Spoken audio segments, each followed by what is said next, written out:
Alright, so this is the driver's side door handle. It's actually quite a bit thicker than the other one and a whole heck of a lot harder to spring. I actually need to use two hands to pull it out. I'm trying to get this to zoom in, but it's significantly thicker than the passenger side one, which feels thin and it's easy to use,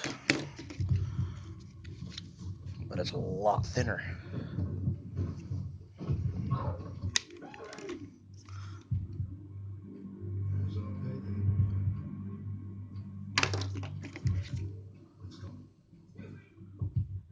So I don't know what the quality control is on that, but if they were both matching this driver's side one, that'd be nice. I actually really like that. Oh, and also on this one, this wasn't even in, it was actually out, so I had to pop it out and add a little super glue underneath that with another piece of plastic to keep it pushed in there.